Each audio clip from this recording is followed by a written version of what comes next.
시어머니 이름 아래 낯선 이름이 들리는 순간 장례식장에 있던 모두가 숨을 멈췄습니다. 이 이야기는 실제 사연을 바탕으로 각색한 이야기입니다.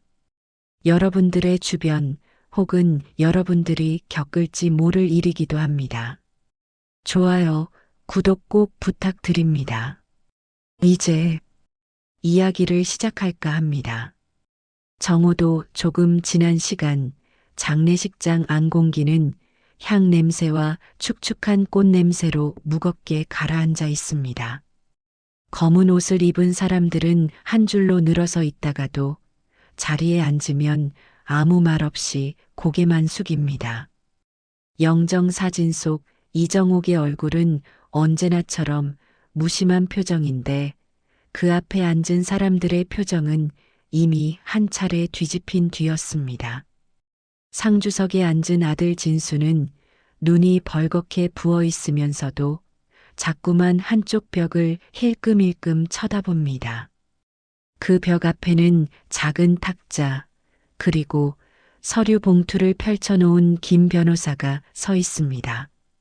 장례식장 안 목탁 소리가 잠시 멎자 김 변호사의 낮지만 또렷한 목소리가 다시 흘러나옵니다. 고인은 본인이 소유한 서울 성동구 성수동 다세대 주택에 관하여 생전에 아래와 같은 뜻을 남겼습니다. 유진은 두 손을 모은 채 고개를 깊게 숙이고 있었습니다. 시어머니가 마지막까지 손에 쥐고 있던 그 집, 세입자들 고생하셨던 세월, 그리고 몇 달 전 자신에게만 따로 봉투 하나를 내밀던 정옥의 손길이 동시에 떠오릅니다. 설마 진짜 이 집을 내 이름으로 넘기셨을까? 말도 안 된다고 스스로 다독이면서도 가슴 깊은 곳에서는 이상한 기대와 두려움이 동시에 꿈틀거립니다. 김 변호사는 유언장의 첫 부분, 장례 절차와 장지에 대한 부분을 차분히 읽어 내려갑니다. 그때까지만 해도 장례식장 안 분위기는 그저 슬프고 조용할 뿐이었습니다. 하지만 다세대 주택이라는 단어가 나오자 자리에 앉아 있던 사람들 몇몇이 고개를 들었습니다. 위 부동산의 지분 일부는 현재 거주 중인 장기 세입자 박금래에게. 순간 진수의 눈이 크게 뒤집힙니다. 옆에 앉아있던 진수의 누나 진아도 고개를 확 들이면서 김 변호사를 노려봅니다. 잠깐만요, 변호사님. 진아의 목소리가 장례식장의 정적을 가릅니다. 지금 세입자 이름 말씀하신 거 맞죠? 우리 가족 말고. 김 변호사는 잠시 숨을 돌린 뒤 준비해둔 안경을 고쳤습니다. 표정은 최대한 감정을 배제하고 있지만 이미 이 상황이 쉽지 않을 것을 알고 있는 눈빛입니다. 네. 고인의 유언장 원문에 따라 있는 그대로 읽고 있습니다. 그는 다시 문장을 이어갑니다. 또한 위 부동산의 나머지 지분에 대해서는 며느리 한유진과 자녀 한진수, 한진아에게 각각 특정 조건 하에. 내 이름? 유진은 자신도 모르게 고개를 들었습니다. 사람들의 시선이 일제히 그에게 꽂힙니다. 진수는 믿을 수 없다는 듯 유진과 김 변호사를 번갈아 쳐다봅니다. 눈가에 남아있던 눈물 자국 위로 당혹과 불안이 뒤섞인 표정이 덧칠됩니다. 유진아, 이게 무슨 소리야? 진수는 속삭이는 듯 그러나 분명히 들리게 묻습니다. 유진은 입을 때려다 아무 말도 나오지 않아 입술만 달달 떱니다. 몇 달 전 시어머니가 병원 진료를 마치고 나오는 길 주차장 구석 벤치에 앉아서 작은 봉투 하나를 자신의 무릎 위에 올려놓던 장면이 머릿속에서 또렷하게 재생됩니다. 정말 필요한 날까진 절대 안 꺼내는 거다. 알겠지? 시어머니의 그 말. 웃는 얼굴이었지만 눈은 조금도 웃고 있지 않았던 표정.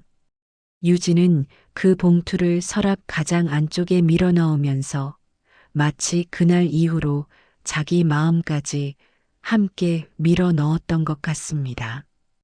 잠깐만요. 변호사님, 이번엔 진수가 자리에서 반쯤 일어나 김 변호사를 향해 묻습니다. 그 유언장이라는 게 확실한 겁니까?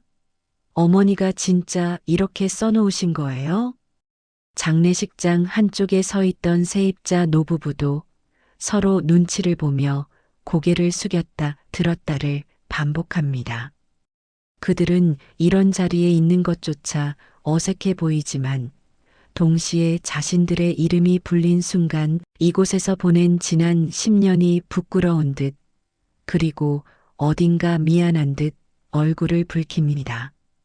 김 변호사는 다시 한번 유언장 마지막 페이지를 확인한 후 담담하게 대답합니다. 네. 고인께서 생전에 여러 차례 확인하시고 최종적으로 이 버전을 유지하기로 하신 문서입니다. 그리고 여기에는 이 집의 진짜 주인이 누구라고 생각하셨는지에 대한 말씀도 함께 남겨져 있습니다. 진짜 주인? 진수의 목소리가 떨립니다. 진아는 입술을 꽉 깨물고 손에 쥔 검은 장갑을 세게 움켜쥡니다. 유진은 고개를 천천히 숙인 채 자신이 받은 봉투의 묵직한 감촉을 떠올립니다. 장례식장 안은 더 이상 슬픔만 넘쳐 흐르는 공간이 아니었습니다. 조문객들은 조용히 숨만 죽이고 영정사진 앞에 놓인 흰 국화꽃들 사이로 묵직한 시선이 오갑니다. 향 냄새 속에 알 수 없는 긴장과 욕심, 그리고 겁먹은 마음들이 뒤섞여 공기를 무겁게 내리누릅니다. 그때 유진의 내면에서 낮은 목소리가 속삭입니다. 이야기는 그 봉투를 처음 받았던 날로부터 다시 시작해야겠지. 유진은 눈을 감습니다. 그리고 마음속에서 장례식장의 무거운 공기를 천천히 밀어내듯 몇 달 전 병원 앞 벤치에서 시어머니와 마주 앉았던 그날 오후로 시간을 되감습니다. 유진의 머릿속에서 장례식장 향 냄새가 서서히 사라지고 대신 그 자리를 화이트보드 냄새 같은 병원 소독약 냄새가 채워갑니다. 몇 달 전 초봄. 바람은 아직 찼지만 햇빛만큼은 이미 봄을 향해 몸을 돌리고 있던 날이었습니다. 그날도 유진은 아침 일찍 집을 나섰습니다. 전날 밤까지 번역 원고를 붙들고 있다가 겨우 눈을 붙인 터라 눈꺼풀은 무겁고 몸은 축 늘어져 있었지만 스마트폰 화면에 떠 있는 진료 예약 알림 한 줄이 그를 억지로 일으켜 세웠습니다. 여보, 나 먼저 나갈게요. 어머님 진료 시간 늦겠다. 주방에서 허겁지겁 토스트를 한 입 물던 유진이 말하자 식탁에 앉아 카페 매출표를 들여다보고 있던 진수는 고개만 끄덕였습니다. 응, 미안해. 나 오늘 납품 들어오는 날이라 병원은 또 같이 못 가네. 말은 미안하다고 했지만 진수의 시선은 끝까지 숫자에서 떨어지지 않았습니다. 휴대폰에 찍혀 있는 카드 대출 알림과 밀린 공과금 문자 몇 개가 그의 어깨를 더 무겁게 짓누르고 있었습니다. 유진은 그 장면이 익숙했습니다. 언제부턴가 남편은 어쩔 수 없는 상황을 입에 달고 살았고 그 어쩔 수 없는 것들 사이에 제일 먼저 빠지는 것은 늘 시어머니와 관련된 일이었습니다. 버스 안, 창 밖으로 스쳐 지나가는 가게들 간판 너머로 성동구 재개발 추진위원회 사전 분양 상담 중이라는 현수막이 눈에 들어왔습니다. 유진은 창밖을 멍하니 보다가 그 문구의 눈길이 잠시 멈추는 자신을 느꼈습니다. 저기 어디쯤이 어머님 집 있는 데겠지. 서울 외곽, 오래된 다세대 주택들이 다닥다닥 붙어 있는 골목. 정옥이 평생을 살았던 그 동네는 몇 년 전부터 재개발 소문이 돌기 시작했습니다. 처음엔 설마 여기까지 싶었던 이야기였지만 어느 순간부터는 동네 부동산 입구에 흙 묻은 슬리퍼 대신 깔끔한 구두와 정장을 입은 사람들이 드나들기 시작했습니다. 병원 진료를 마치고 나오던 복도, 정옥은 잠시 숨을 고르다가 유진에게 물었습니다. 저기 유진아, 버스 타고 그냥 바로 갈래? 아니면 앞에 벤치에 좀 앉았다 갈까? 유진은 시어머니의 걸음걸이를 힐끗 내려다보았습니다. 예전에는 계단을 성큼성큼 올라가던 사람이 요즘은 작은 턱만 있어도 한 번씩 숨을 돌려야 했습니다. 잠깐 앉았다가요, 어머니. 오늘 검사도 여러 개 하셔서 피곤하시잖아요. 병원 건물 옆 작은 정원처럼 꾸며놓은 공간에 벤치 몇 개가 놓여 있었습니다. 나뭇잎은 아직 앙상했지만 흙냄새 속에서는 봄이 조금씩 올라오고 있었습니다. 정옥은 벤치에 앉자마자 가방을 꼭 끌어안았습니다. 손등 위로 튀어나온 핏줄과 잔주름들이 눈에 들어왔습니다. 유진은 그 손을 볼 때마다 늘 같은 생각이 났습니다. 이 손으로 평생 방 세입자들 월세 받아서 애들 키우고 남편 병수발하고 그래도 누군가는 저 손 더 잡아줬어야 하는 거 아닌가. 잠시 둘 사이에 말이 끊겼습니다. 멀리서 엘리베이터 안내 방송 소리가 희미하게 들려오고 바닥에 주저앉은 낙엽 몇 개가 바람에 밀려 벤치 아래를 지나다녔습니다. 그때 정옥이 조심스럽게 입을 열었습니다. 유진아, 내 어머니, 그 집 말이다. 성수동 그 집. 유진의 심장이 순간적으로 한번 크게 쿵 내려앉는 느낌이 났습니다. 애써 무심한 척 유진은 고개를 끄덕였습니다. 얘 어머니 집이요? 정옥은 잠시 허공을 보다가 시선을 유진에게로 천천히 옮겼습니다. 사람들이 말들을 참 많이 하더라. 재개발이니 뭐니 해서 그 집이 앞으로 어떻게 될 거냐고. 유진은 억지로 웃음을 지었습니다. 요즘 뉴스 보니까 여기저기다 재개발이라. 다들 관심이 많으신가 봐요. 정옥이 낮게 웃었습니다. 살짝 비어있는 앞니가 드러나는 웃음이었습니다. 관심이 많긴 하지. 어제도 이장내가 와서 그러더라. 아줌마 그 집만 잘 붙들고 있어도 자식들 걱정 없다고. 그 말을 듣는 순간 유진은 자신도 모르게 속으로 똑같이 되뇌었습니다.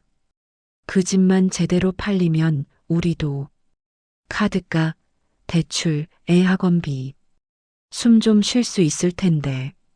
그러나 그 생각이 머릿속에 떠오르는 순간 유진은 스스로 그 생각을 밀어내듯 고개를 살짝 흔들었습니다. 어머니 앞에서 그런 계산을 한다는 게 왠지 죄스러웠기 때문입니다. 정옥은 그런 유진의 표정을 가만히 바라보고 있다가 가방을 더 안쪽으로 끌어당기며 말을 이었습니다. 사람들이 뭐라고 해도 그 집 때문에 한평생 살아온 건 나거든. 내 시아버지 병원비, 애들 학비, 전부 그 집에서 나오는 월세로 버텼어. 유진은 조용히 고개를 끄덕였습니다. 그 말이 사실이라는 걸 너무 잘 알고 있었습니다. 진수도 진아도 그 집에서 나오는 월세 덕에 대학을 다녔고 병원비를 내고 결혼식도 치르고 전세 보증금도 마련했습니다. 그래도 정옥이 말을 이어갑니다. 요즘은 애들이 나보다 더 그 집에 관심이 많은 것 같아서 말이다. 그 말에 유진은 순간 눈을 피했습니다. 어젯밤 진수가 했던 말이 떠올랐기 때문입니다. 우리도 이제 뭐 준비는 해야지. 어차피 엄마 집 하나밖에 없잖아. 어떻게 나눌지는 미리 말이라도 해두셔야지, 이런 거. 진수는 술 기운에 툭툭 내뱉듯 말했지만 그 말이 유진의 가슴에는 작은 못처럼 박혀 남아 있었습니다. 정옥은 잠시 숨을 골랐습니다. 그리고 아주 조심스러운 목소리로 유진에게 물었습니다. 유진아, 너는 그 집이 누구 몫이라고 생각하냐? 예상치 못한 질문에 유진은 순간 말문이 막혔습니다. 정확한 정답은 알고 있지만 입 밖으로 꺼낼 수 없는 대답이었습니다. 남편 몫이지요. 아들, 딸 반반 가져가셔야죠. 어머니 편한 대로 하셔야죠. 생각 속에는 여러 문장이 떠올랐지만 어느 것도 입에서 나오지 않았습니다. 대신 유진은 조용히 이렇게 말했습니다. 어머니가 가장 편하신 대로요. 그 대답이 너무 뻔하다는 걸 본인도 알고 있었지만 지금은 그것 말고 할 수 있는 말을 찾을 수 없었습니다. 정옥은 유진을 잠시 가만히 바라보았습니다. 대답의 내용보다 그 말을 할 때 유진의 눈동자가 어떻게 흔들렸는지를 살피는 눈이었습니다. 그래. 그게 제일 어려운 말이기도 하지. 정옥은 혼잣말처럼 중얼거리며 가방을 열고 안을 뒤적입니다. 작은 약봉지들, 주민센터에서 나눠준 안내 책자들 사이로 하얀 봉투 하나가 살짝 보였다가 다시 숨었습니다. 그러나 그 봉투는 아직 세상 밖으로 나오지 않았습니다. 그 며칠 뒤 동네 다세대 주택 골목은 이상한 활기와 불안을 동시에 품고 있었습니다. 아줌마, 진짜 이번에 도로 난댔대요. 여기 라인 싹 밀고 저기까지 아파트 들어온다던데? 근처 부동산 중개업소 앞 중년 남녀 몇 명이 모여 서성이며 이야기를 나누고 있습니다. 유진은 시어머니 집에 올라가기 전 그 앞을 지나며 얼핏 그들의 이야기를 듣게 됩니다. 유진이 계단을 올라가며 숨을 고르고 있을 때 뒤에서 누군가 급히 올라오는 발자국 소리가 들립니다. 어머니 모시고 오셨어요? 문을 열어준 사람은 이 집 3층에 사는 세입자 박금네 할머니였습니다. 허리가 많이 굽었지만 말투만은 야무졌습니다. 네, 할머니. 병원 갔다 오는 길이에요. 아유, 우리 어르신 또 많이 피곤하셨겠다.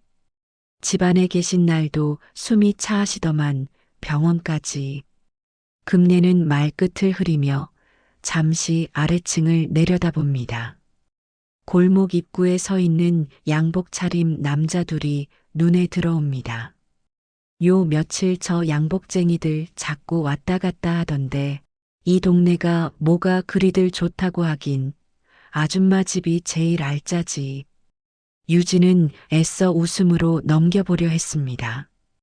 그러게 말이에요. 어머님이 평생 지키신 집이라 그런가 봐요. 문을 열고 들어가면 익숙한 냄새가 맞아줍니다. 양 냄새, 오래된 나무 바닥 냄새, 김치 냄새, 그리고 어딘가 눅눅한 곰팡이 냄새까지 섞여 있는 집. 유진은 이 냄새를 싫어하면서도 동시에 시댁 냄새라고 부를 수 있는 유일한 공간이라는 생각에 묘한 복합 감정을 느낍니다. 거실 한켠에는 낡은 책장과 그 위에 놓인 오래된 탁상 시계가 있습니다. 초침은 여전히 정확히 움직이지만 유리 안쪽에는 세월이 흐른 얼룩이 지워지지 않습니다. 정옥은 신발을 벗고 벽을 짚으며 천천히 방 안으로 걸어 들어갑니다. 유진은 자연스럽게 그 옆에서 팔을 살짝 받쳐줍니다. 아이고, 나도 이제 계단이 이렇게 힘들 줄은 몰랐네. 당연히 힘드시죠, 어머니. 이 집 계단, 저도 요즘은 숨이 차다니까요. 정옥은 숨을 돌리면서도 창밖으로 고개를 돌립니다. 골목 끝에 세워진 새 아파트 모델하우스 안내 현수막이 시야에 들어옵니다. 빨간 글씨로 쓰인 선착순, 마감 임박이라는 단어들이 이 오래된 집 벽지 위로 희미하게 겹쳐 보이는 듯합니다. 그날 저녁 진수는 늦게까지 집에 돌아오지 못했습니다. 카페는 요즘 들어 손님이 줄었고 배달앱 수수료는 오르고 임대료는 도무지 내려갈 기미가 없었습니다. 겨우 밤 11시가 넘어서야 집에 들어온 진수는 식탁 위에 놓인 국 그릇을 한 숟가락 뜨다 말고 갑자기 한숨을 깊게 내쉬었습니다. 유진아, 응, 엄마 집 말이야. 또다시 그 이야기였습니다. 유진은 젓가락을 잠깐 멈췄습니다. 왜요? 진짜 그냥 미리 좀 얘기를 해야 할 것 같아서. 우리만 힘든 거 아니잖아. 누나도 엄마도 다들 앞으로가 걱정이니까. 말은 그렇게 시작했지만 진수가 결국 하고 싶은 말은 따로 있다는 걸 유진은 알고 있었습니다. 카페도 요즘 버티기가 힘들고 솔직히 말해서 우리 애들 대학 갈 때까지 생각하면 답이 안 나오잖아. 엄마도 이젠 나이도 있으시고 요양원 같은데 미리 알아보는 게 낫지 않을까? 그럼 그 집은 정리하고 우리도 좀 숨 좀 쉬고. 진수의 말은 끝까지 가지 못했습니다. 자신도 그 말이 얼마나 이기적으로 들리는지 알고 있었기 때문입니다. 유진은 한참 동안 아무 말도 하지 않고 있다가 조용히 밥그릇을 내려놓았습니다. 여보, 응. 어머님이 그 집에서 세입자들 월세 받아서 우리 키우고 아버님 병원비 내고 우리 결혼식까지 다 치르셨잖아요. 진수는 눈을 피했습니다. 그 사실을 부정할 수는 없었습니다.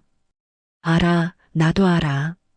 근데 이제 우리도 우리 살 길을 좀 생각해야지.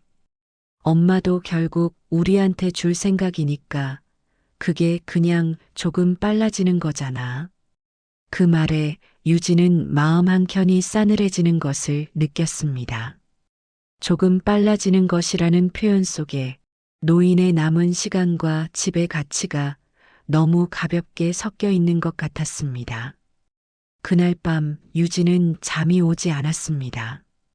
시어머니 집 천장에서 떨어지던 먼지, 방문 틈 사이로 스며들어 오던 겨울바람, 그리고 그 안에서도 늘 끓고 있던 된장국 냄새가 계속 떠올랐습니다. 며칠 뒤 정옥은 동네에 새로 생긴 작은 법률사무소 문 앞을 서성이고 있었습니다. 유리문 안쪽 지안법률사무소 김정식 변호사라는 글자가 보입니다. 안에서는 누군가와 상담 중인 듯 낮은 목소리가 들려옵니다. 정옥은 한 손으로 가방 끈을 꼭 쥔 채 혼잣말처럼 중얼거립니다. 이 집을 누구한테 맡겨야 할지 내 눈으로 한 번은 확인하고 가야지. 그녀의 손이 문 손잡이를 향해 천천히 올라갑니다. 낡은 다세대 주택의 계단을 오를 때보다 이 한 번의 문을 여는 일이 훨씬 더 무겁게 느껴지는 순간이었습니다. 유리문이 천천히 밀리며 안쪽에서 맑은 종소리가 한 번 울립니다. 그 소리가 이 집과 가족들의 인생 방향이 조금씩 틀어지기 시작하는 신호처럼 들립니다. 법률사무소 문이 열리자 작은 종이 한 번 맑게 울렸습니다. 정옥은 그 소리를 듣는 순간 오래된 다세대 주택의 철문을 열던 손맛과 묘하게 겹쳐지는 기분을 느꼈습니다. 낡은 집 문을 열 때마다 그 안에 어떤 일이 기다리고 있을지 알 수 없었던 것처럼 지금 이 문을 연 뒤에 자기 인생에 어떤 결과가 기다리고 있을지도 알 수 없었습니다. 안쪽 상담 테이블에는 누군가의 사연이 막 끝난 듯 중년 남자가 한숨을 길게 내쉬며 서류를 챙기고 있었습니다. 그 옆에서 검은 안경을 쓴 김 변호사가 차분한 표정으로 배웅 인사를 하고 있었습니다. 문 옆에 서 있던 직원이 정중히 묻습니다. 어르신, 상담 예약하고 오셨어요? 아니, 뭐 예약까진 아니고 이 일대에 새로 생겼다고 해서 한번 들러봤어요. 정욱의 말투는 최대한 가볍게 들리도록 했지만 손에 쥔 가방끈은 이미 축축할 만큼 땀에 젖어 있었습니다. 잠시 뒤 김 변호사가 직접 나와 인사를 건넸습니다. 어서 오세요, 어르신. 날씨가 쌀쌀한데 오시느라 힘드셨겠어요. 아이고, 별 말씀을. 여기까지 오는 것도 운동이지요, 뭐.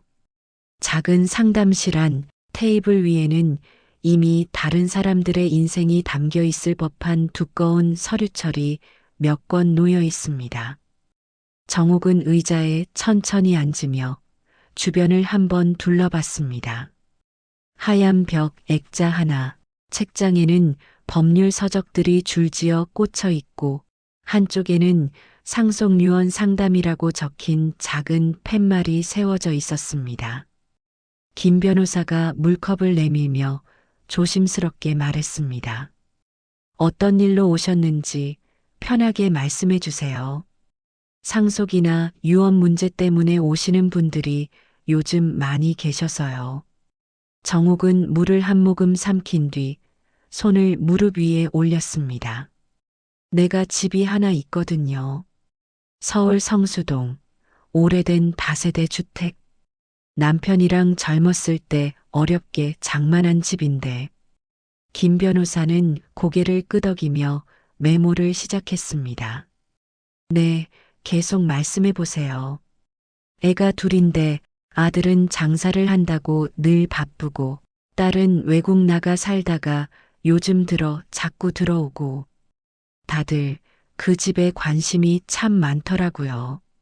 정욱은 말끝에 씁쓸한 웃음을 지었습니다. 집 때문에 살아왔는데 죽기 전에 집 때문에 싸우는 꼴은 보기 싫어서요. 그래서 미리 좀 정리를 해야 하나 싶어서 이렇게 겁나면서도 와봤어요. 한 문장 한 문장 말할 때마다 오랫동안 꾹꾹 눌러놨던 생각이 입 밖으로 튀어나오는 느낌이었습니다.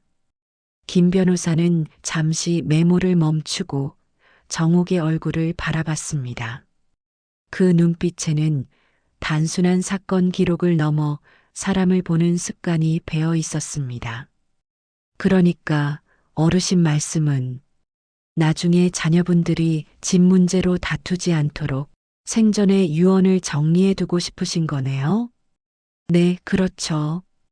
근데 그냥 반씩 나눠주면 그게 또 싸움이 되더라고요. 누가 더 많이 했네, 누가 덜 했네 그러면서 정욱의 목소리가 살짝 떨렸습니다. 자식들 얼굴이 하나씩 머릿속에 떠올랐기 때문입니다. 그래서 누구한테 어떻게 줘야 할지 사람 마음으로는 정해지는 것 같은데 종이에는 그게 참 어렵네요. 김 변호사는 고개를 끄덕였습니다. 사람 마음이 먼저고 종이는 그 뒤를 따라가야죠. 억지로 종이에 맞추면 꼭 어딘가 터지더라고요. 그 말에 정욱은 조금 안도한 듯 숨을 내쉬었습니다. 누군가 자신의 마음을 먼저 봐주는 느낌이었습니다. 상담은 한참 동안 이어졌습니다. 김 변호사는 몇 가지 방법을 차분히 설명해 나갔습니다. 첫째는 아드님과 따님에게 그냥 지분을 반반 나누는 방법이 있습니다. 둘째는 특정 자녀에게 조금 더 많이 주되 나머지를 다른 자녀에게 보태는 방식. 셋째는 일정한 조건을 붙여서 예를 들면 어르신을 돌봐드린 기간이나 세입자분들을 일정 기간 보호하는 의무를 기준으로 지분을 나누는 방식도 있습니다. 정옥은 조건이라는 단어에 눈길이 갔습니다. 그런 게 법적으로도 됩니까? 네. 다만 너무 복잡하게 만들면 자녀분들이 이해를 못하시고 나중에 또 분쟁이 생길 수 있어서 어르신 뜻이 선명하게 드러나는 방향으로 정리하는 게 좋습니다. 정옥은 잠시 생각에 잠긴 듯 침묵하다가 조심스럽게 말을 꺼냈습니다. 내가 며느리한테 미안하면서도 고마운 게 참 많아요. 그 말이 나오자 김 변호사는 메모를 멈추고 다시 고개를 들었습니다. 며느님이요? 네. 아들은 맨날 바쁘다 바쁘다 하면서도 정작 혼자 오기는 잘 안 와요.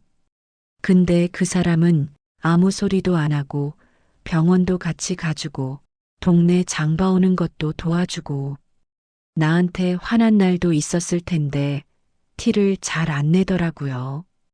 정욱의 얼굴에는 시어머니로서 드물게 드러나는 고마움이라는 감정이 조용히 떠올랐습니다. 그래서 솔직히 마음 같아선 그 집을 며느리한테 다 주고 싶다는 생각도 한 번쯤은 했어요. 그 말에는 오래된 서러움과 누군가에게 자신을 온전히 맡기고 싶다는 마음이 섞여 있었습니다. 하지만 곧 이어지는 말은 달랐습니다. 근데 그러면 또 애들이 가만히 있겠어요? 아들은 그래도 말은 안 할지 몰라도 속으로는 딸애는 분명히 난리 날 겁니다. 엄마가 며느리 편만 든다고. 정옥은 쓴웃음을 지었습니다. 그래서 그냥 한 번은 좀 시험을 해보고 싶은 마음도 있어요. 김 변호사의 눈빛이 잠시 달라졌습니다. 시험이요? 내가 죽기 전에 저 사람이 진짜 어떤 마음인지, 애들이 며느리한테 어떤 식으로 나오는지 다 보고 나서 진짜로 줄 사람을 정하고 싶다는 거죠. 그 말 속에는 사람에게 상처받고 사람에게 기대고 그래도 마지막 선택은 자기 손으로 하고 싶다는 노인의 의지가 분명히 담겨 있었습니다. 김 변호사는 잠시 침묵했습니다. 법률가로서의 고민과 사람으로서의 공감이 겹치는 순간이었습니다. 어르신 말씀은 며느님께 뭔가 문서를 하나 주시되 그걸 보고 가족들이 어떻게 반응하는지 보고 싶다는 뜻으로 이해해도 될까요? 정옥은 고개를 끄덕였습니다. 법적으로는 아직 효력이 없더라도 내가 마음을 담아서 이 집을 내 생각대로 써라는 뜻을 한 번은 보여주고 싶은 거죠. 그러면서도 애들이 어떻게 나오는지 보고 싶고 김 변호사는 깊게 숨을 들이켰다 내쉬었습니다. 가능은 합니다. 실제 등기나 소유권 이전은 하지 않고 어르신이 마음을 담아 쓴 약속 문서 같은 걸 만드는 거죠. 법적 효력은 없지만 그 문서를 받아본 사람과 주변 사람들 마음은 큰 파문을 일으키겠죠. 정옥은 고개를 천천히 끄덕였습니다. 그래요. 남법보다 이번엔 마음을 먼저 보고 싶어요. 진짜로 줄 건 그걸 다 보고 나서 결정해도 되잖아요. 그 한마디가 이 이야기 전체를 끌고 갈 가짜 땅 문서의 출발점이었습니다. 그날 이후 정옥의 일상에는 작은 변화가 생겼습니다. 방 한켠 낡은 서랍 안에 들어있던 공책이 다시 빛을 보았습니다. 표지가 약간 뜯어진 줄노트, 첫 장에는 몇 년 전 쓰다 만 글씨가 희미하게 남아 있었습니다. 2018년 4월 진순의 애들 와서 라면 끓여줌. 2019년 9월 허리 아파서 병원 갔다가 유진이랑 국밥 먹고 옴. 정옥은 그 아래에 새로운 날짜를 적기 시작했습니다. 2025년 3월 2일, 진아 전화. 집 언제 정리하냐고 물어봄. 2025년 3월 5일, 유진 병원 동행. 약값 대신 계산해 줌. 말없이 봉투 넣고 감. 2025년 3월 8일, 세입자 박금내 허리 통증. 반찬 조금 더 나눠줌. 글씨는 삐뚤삐뚤했지만 한 줄 한 줄이 작은 저울처럼 마음속에서 무게를 달아주는 역할을 했습니다. 가끔은 이런 기록마저 스스로 우스워 보였습니다. 내가 뭐 신이라도 된 것처럼 사람들 평가를 하고 앉았나? 하지만 동시에 평생 내가 더 받았네, 내가 더 줬네라는 말에 치여 살아온 기억이 이렇게라도 정리되고 있다는 생각에 이상한 안도감이 들었습니다. 가짜 땅 문서가 만들어지는 데에는 그리 오랜 시간이 걸리지 않았습니다. 김 변호사는 정옥의 의도를 반영해 법적 효력은 없지만 정서적 파급력은 강한 형태의 문서를 한 장 작성해 주었습니다. 서울 성동구 성수동 62번지 다세대 주택을 향후 며느리 한유진의 뜻에 따라 처분하거나 유지할 수 있도록 그 권한을 위임한다. 법률 용어는 최대한 줄이고 정옥이 스스로 읽어도 이해할 수 있을 정도의 문장으로 구성했습니다. 맨 아래에는 정옥의 서명과 날짜가 또렷하게 들어갔습니다. 물론 이 문서가 실제 소유권을 옮기는 서류는 아니었습니다. 등기부 등본에는 아무런 변화도 일어나지 않을 것입니다. 하지만 봉투를 열어보는 순간 그 안에 적힌 문장은 어떤 사람의 마음에는 폭탄처럼 떨어질 수 있는 내용이었습니다. 그날 저녁 유진은 다시 시어머니 집을 찾았습니다. 어머님, 오늘은 왜 이렇게 급하게 오라고 하셨어요? 거실에는 불이 은은하게 켜져 있고 식탁 위에는 정옥이 미리 준비해둔 과일 접시와 따뜻한 차 한 잔이 놓여 있었습니다. 평소 같지 않게 집안이 조금 더 단정히 정리된 느낌이었습니다. 정옥은 유진이 들어오자 잠시 말을 고르고 나서 천천히 입을 열었습니다. 유진아, 네 어머니.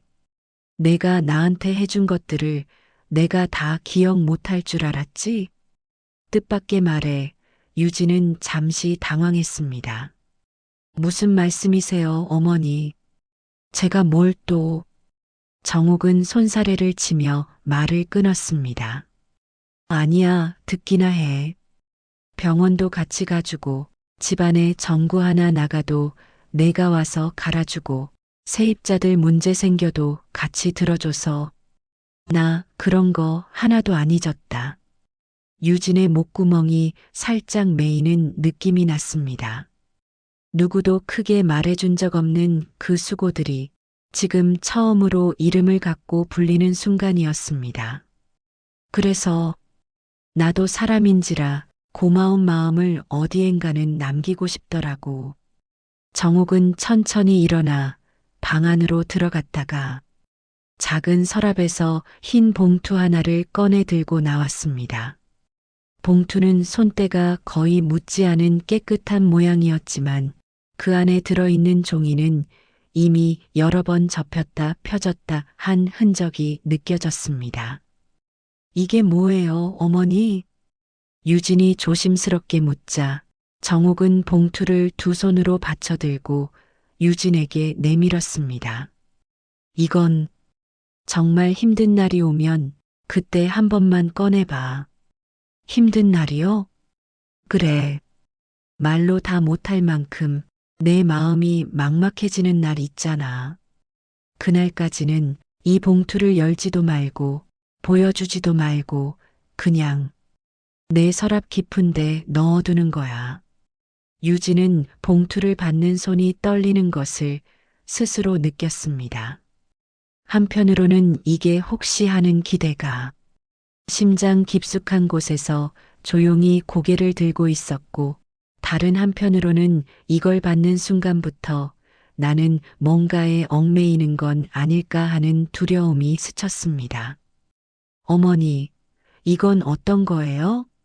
정옥은 그 질문에 아주 짧게만 대답했습니다.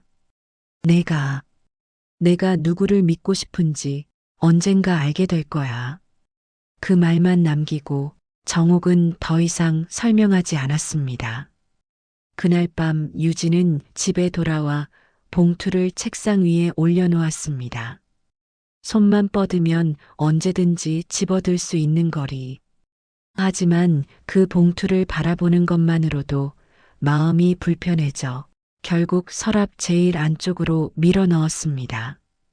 정말 힘든 날이 오면 그때 한 번만. 시어머니의 그 말이 마치 주문처럼 머릿속에 맴돌았습니다. 며칠 뒤 우연히 집에 들른 진수는 서랍이 반쯤 열린 채로 남겨져 있는 것을 보고 무심코 안을 들여다봤습니다. 그때는 아직 봉투가 눈에 들어오지 않았습니다. 하지만 서랍이 한번 열린 자리는 언젠가 다시 열릴 틈을 만들어 놓는 법이었습니다. 한편 해외에서 돌아온 진아는 전화 통화 내내 같은 말을 반복했습니다. 엄마 상태 어때? 집 근처에 병원은 괜찮은 데 있어? 그리고 엄마도 이제 나이 있으신데 집 정리를 어떻게 하실 생각인지 솔직히 한 번은 얘기해야 한다고 봐. 유진은 그 말들을 들을 때마다 자신이 받은 봉투의 무게가 조금씩 더 무겁게 느껴졌습니다. 혹시 시어머니가 누구에게 뭘 어떻게 할 생각이신지 나만 알고 있는 건 아닐까? 그 생각은 동시에 위안이자 부담이었습니다. 하지만 유진은 아직 그 봉투를 열어보지 않았습니다. 정말로 정옥이 말한 그 힘든 날이 오기 전까지는 열지 않겠다고 스스로에게 약속했기 때문입니다. 문제는 그날이 생각보다 훨씬 빨리 그리고 훨씬 거칠게 찾아온다는 것이었습니다.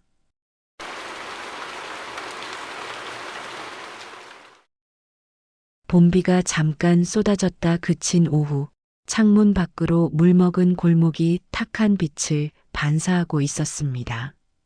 다세대 주택 앞 좁은 골목에는 비에 젖은 전단지와 담배꽁초들이 어지럽게 붙어 있다가 바람이 한 번 불 때마다 바닥을 이리저리 굴러다녔습니다. 그날 유진은 원래 시어머니 집에 갈 생각이 없었습니다. 번역 원고 마감을 앞두고 있었고 아이 학원비 결제 알림과 카드값 청구 문자가 동시에 밀려들던 날이었기 때문입니다. 하지만 정옥에게서 짧은 전화 한 통이 왔습니다. 유진아, 오늘 시간 되면 집에 한번 들를 수 있겠니? 평소와 다르지 않은 목소리였지만 유진은 알 수 없는 촉으로 오늘은 그냥 넘어가면 안 되겠다는 느낌을 받았습니다. 그 시각 시어머니 집에서는 진수가 먼저 와 있었습니다. 엄마, 도장 좀 어디 있는지 아세요? 진수는 거실 서랍을 뒤적이며 크게 물었습니다. 정옥은 방 안에서 허리를 조금 굽힌 채 서류철을 정리하고 있다가 대답했습니다. 그 서랍 말고 오른쪽 작은 서랍. 거기 파란 통 안에 있을 거다. 아, 이거요? 진수는 대답하면서도 습관처럼 서랍 안 이것저것을 훑어봅니다. 공과금 영수증, 오래된 사진, 병원 약봉지, 이사할 때 쓰고 남은 테이프 조각, 그리고 하얀 봉투 하나가 그의 시야에 들어왔습니다. 봉투 겉에는 아무런 글씨도 적혀 있지 않았지만 손에 잡히는 감촉에서 보통 영수증이나 광고지는 아니다라는 느낌이 왔습니다. 진수는 잠시 망설였습니다. 손가락 끝에서 미끄러지는 종이의 감촉이 그의 머릿속에서 수많은 가능성을 빠르게 훑고 지나갔습니다. 설마 유언장? 아니면 집 관련된 계약서? 그때 현관문이 열리는 소리가 들렸습니다. 어머니, 저 왔어요. 유진의 목소리였습니다. 진수는 반사적으로 봉투를 집어들었다가 무의식적으로 자신의 주머니 속으로 밀어 넣었습니다. 본인도 왜 그랬는지는 정확히 설명할 수 없었습니다. 다만 지금 이걸 그냥 서랍에 둔 채로 유진이 들어오는 건 싫다는 감정이 먼저 올라왔습니다. 유진이 거실로 들어서자 정옥은 방에서 나와 의자에 조심스럽게 앉았습니다. 어머니, 괜찮으세요? 숨 차신 거 아니에요? 괜찮다. 오늘은 그냥 너희 얘기를 좀 듣고 싶어서 부른 거야. 우리 얘기요? 유진이 의아한 얼굴로 묻는 순간 진수가 말에 끼어들었습니다. 마침 잘 왔다. 나도 엄마께 드릴 말씀이 있어서. 그의 목소리에는 어디선가 마음을 단단히 먹고 온 사람 특유의 기운이 깔려 있었습니다. 유진은 불길한 느낌이 들었습니다. 요 며칠 진수의 입에서 자주 나오던 단어들이 떠올랐습니다. 요양원, 집 정리, 앞으로 준비. 거실 탁자 위 찻잔 3개가 놓였습니다. 정옥은 따뜻한 차를 조금씩 마시며 둘의 얼굴을 번갈아 바라봤습니다. 진수가 먼저 입을 열었습니다. 엄마, 우리도 이제 서로 솔직하게 얘기할 때 된 것 같아요. 정옥은 말없이 고개만 끄덕였습니다. 이 대화가 언젠간 올 것이라는 걸 이미 오래전부터 알고 있었습니다. 카페도 요즘 힘들고 나도 그렇지만 누나도 앞으로 생활비가 걱정된다고 하잖아요. 엄마도 계속 계단 오르내리시기 힘드시고 솔직히 말해서 이 집을 어떻게 하실 건지 이제는 말씀을 좀 해주셔야 할 것 같아요. 유진은 남편의 말을 들으면서 시어머니 표정을 살폈습니다. 정옥의 얼굴은 쉽게 읽을 수 없었습니다. 입술은 꽉 다물려 있고 눈동자는 조금도 떨림이 없어 보였습니다. 그러니까 우리끼리 미리 정하자는 거죠. 엄마도 편안한 데 모시고 여기 집은 정리해서 나랑 누나랑 그리고 유진이랑 같이 잘 나눴으면 되잖아요. 말은 함께 나누자였지만 그 말 속에는 집을 돈으로 만들자는 뜻이 분명히 자리하고 있었습니다. 유진은 조심스럽게 입을 열었습니다.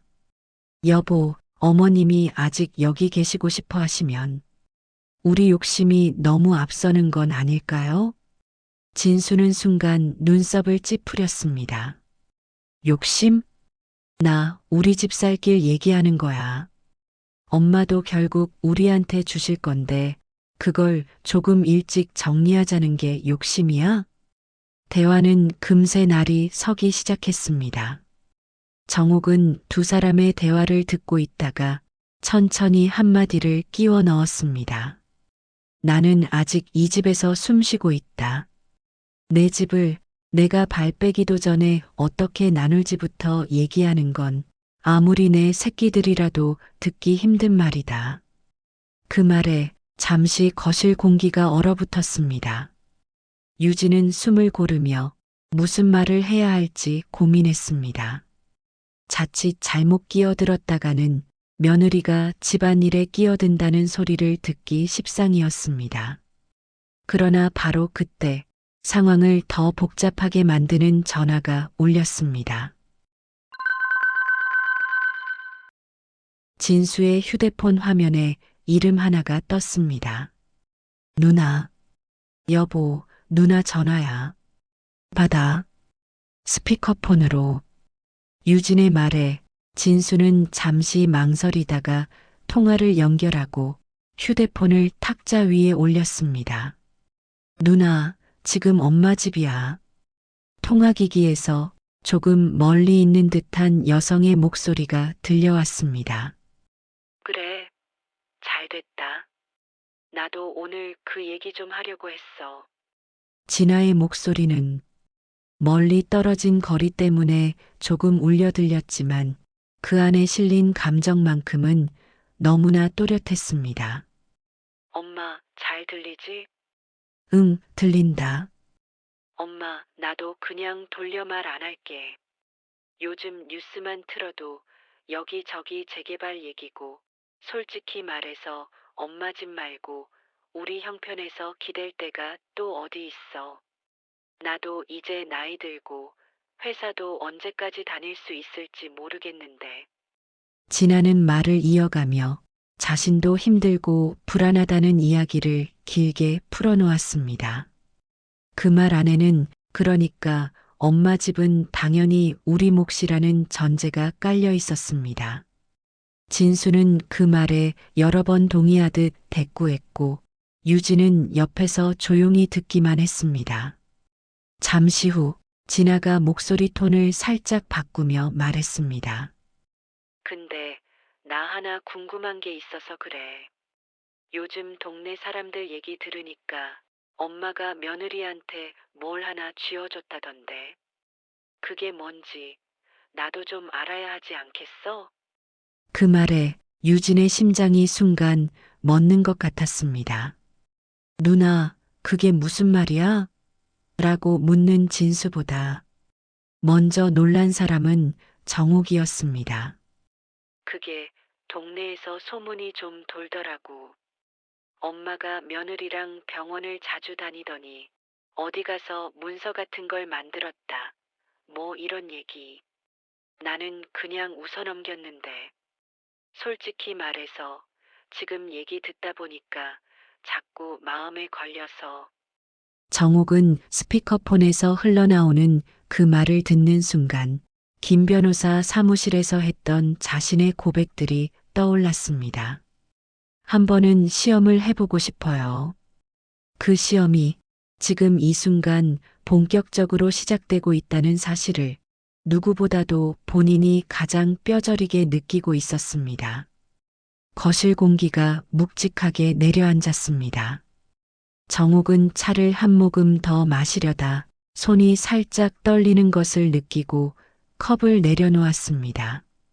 그때 진수가 마치 결심한 사람처럼 조용히 입을 열었습니다.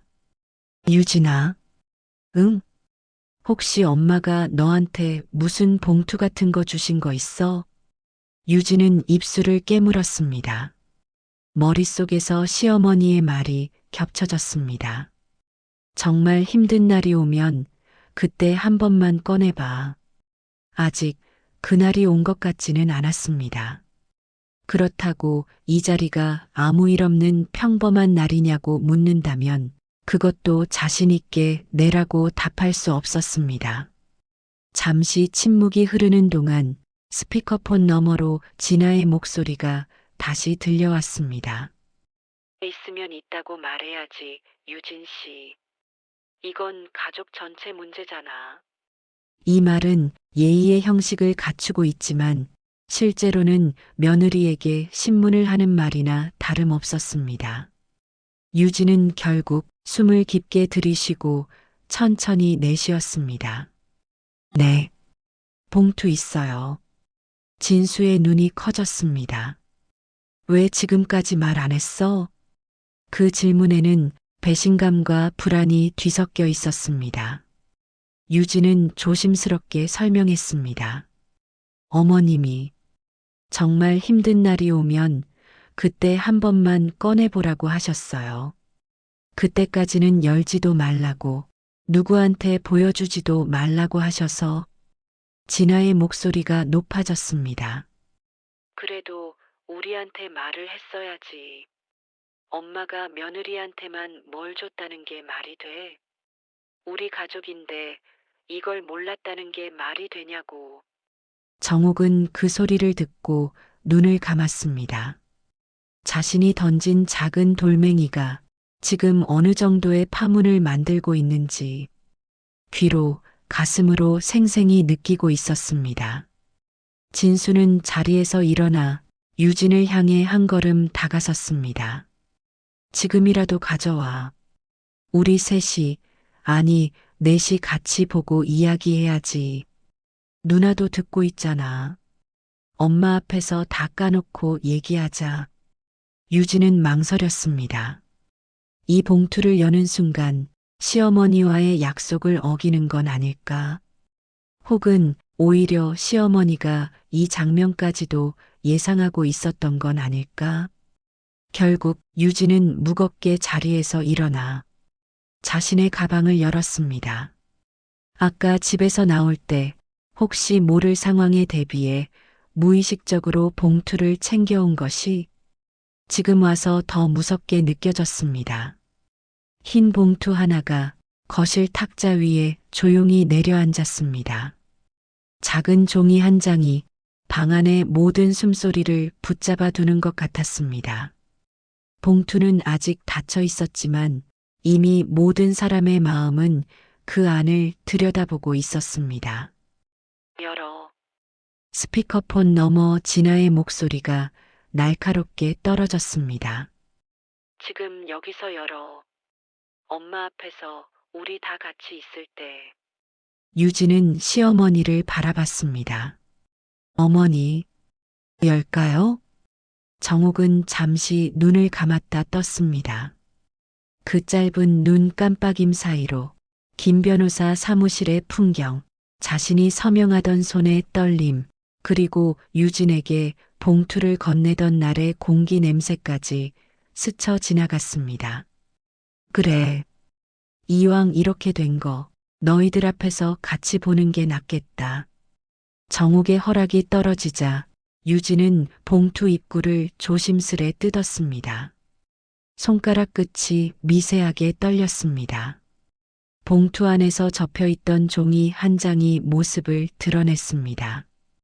유진은 그것을 펼쳐들고 글자를 읽기 전에 먼저 숨을 들이켰습니다. 서울 성동구 성수동 62번지 다세대 주택에 대하여. 첫 문장을 읽는 순간 진수의 표정이 험악하게 굳어졌습니다. 향후 며느리 한유진의 뜻에 따라 처분하거나 유지할 수 있도록 그 권한을 위임한다. 순간 거실 안 공기가 찢어지는 듯 했습니다. 뭐?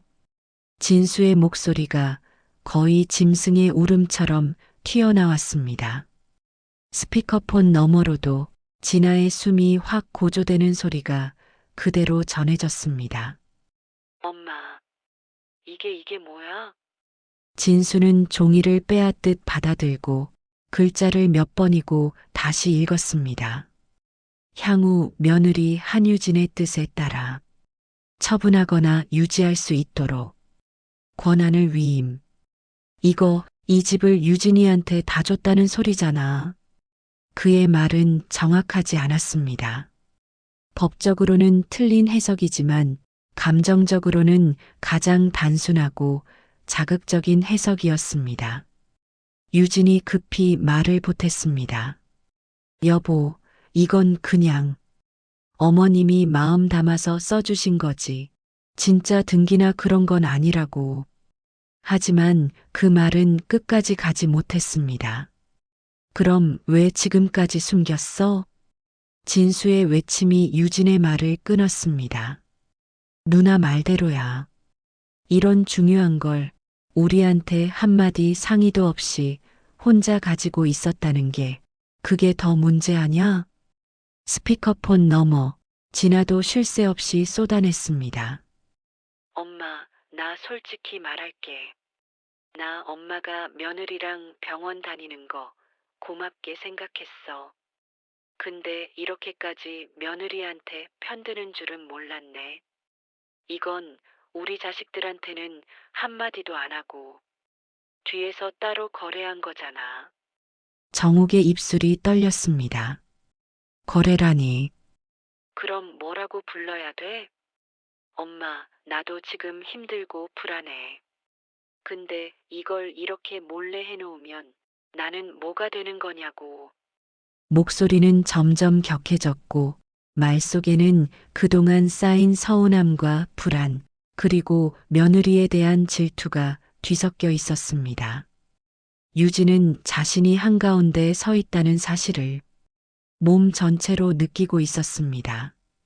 저도 몰랐어요. 어머님이 그냥 정말 힘든 날이 오면 보라고만 하셔서 변명처럼 들리지 않게 말하려고 했지만 이미 누군가에게는 그 어떤 말도 변명으로만 들릴 순간이었습니다. 진수는 종이를 손에 쥔 채 유진을 노려봤습니다. 너 그날 엄마가 문서 주실 때 나한테 한마디라도 했어?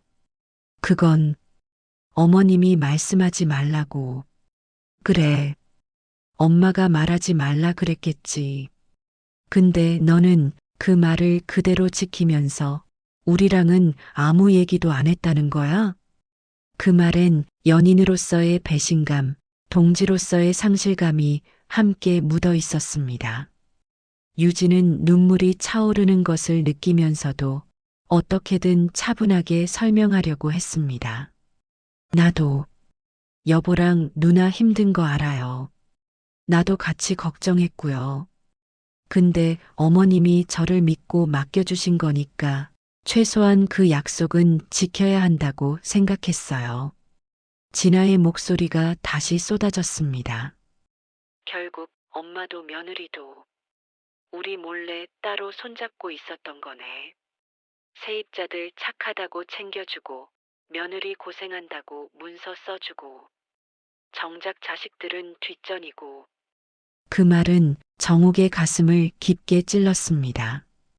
진아야, 그게 아니고. 아니긴 뭐가 아니야, 엄마. 나도 그 집 월세 덕에 대학 다녔고 나도 내 나름대로 엄마 챙기려고 했어. 근데 며느리랑 세입자만 진짜 사람이고 우리는 뭐 돈셈만 하는 자식들이야. 정욱의 눈가가 붉어졌습니다. 하지만 지금 이 자리에서 그래도 내가 나를 얼마나 찾았는지, 누가 더 자주 왔는지 같은 숫자를 들이밀고 싶지는 않았습니다. 유진은 그 광경을 보며 자신이 의도하지 않은 싸움 한가운데 서 있다는 사실에 숨이 막히는 느낌을 받았습니다. 이 봉투 받지 말았어야 했을까? 말싸움은 점점 거칠어졌습니다. 엄마, 이거 바로 찢어버려. 이런 종이가 왜 필요해? 진수는 거의 울분에 가까운 목소리로 외쳤습니다. 찢지 마라. 정욱이 낮게 말했습니다. 찢지 말고 그냥 놔둬라. 그 종이를 보는 너희들 눈이 나한테는 더 중요하다. 그 말은 어떻게 들으면 도발처럼, 어떻게 들으면 마지막 부탁처럼 들릴 수 있는 말이었습니다. 엄마, 지금도 시험하시는 거예요? 진아의 목소리가 떨렸습니다. 우리가 어떻게 하는지 보고 싶어서 이런 장난까지 하신 거냐고요? 정욱은 그 말에 잠시 눈을 감았다 뜨고 나서 답했습니다. 나는 장난칠 힘도 없다. 그냥 내 눈으로 마지막까지 보고 싶었을 뿐이다. 누가 진짜로 이 집을 사람 사는 집으로 만들 사람인지. 그 말을 마치는 순간 정욱의 목소리가 한번 끊겼습니다. 유진은 그 끊김이 단지 감정 때문만은 아니라는 걸 직감했습니다. 어머니? 정욱의 얼굴색이 순식간에 하얗게 질려갔습니다. 손에 쥐고 있던 찻잔이 덜컹거리며 탁자 위에 부딪혔고 입술이 파르르 떨리더니 의자 등받이에 몸이 힘없이 기대졌습니다. 엄마, 어머니. 진수와 유진이 동시에 달려가 부축했습니다. 정욱의 숨소리는 거칠고 불규칙했습니다. 눈동자는 또렷이 초점을 찾지 못한 채 허공을 헤맸습니다. 스피커폰 너머에서 진아의 목소리가 떨리는 채로 들려왔습니다. 무슨 소리야? 방금 컵 떨어지는 소리. 엄마 괜찮아요? 진수야, 지금 뭐 하는 거야? 병원부터 가야지. 유진은 떨리는 손으로 휴대폰을 집어들고 119를 눌렀습니다. 손가락이 제대로 눌리지 않아. 한 번 더 확인하고 번호를 입력해야 했습니다. 여기 성동구 성수동 62번 집. 연세 많으신 분인데 갑자기 의식을 잃으셨어요.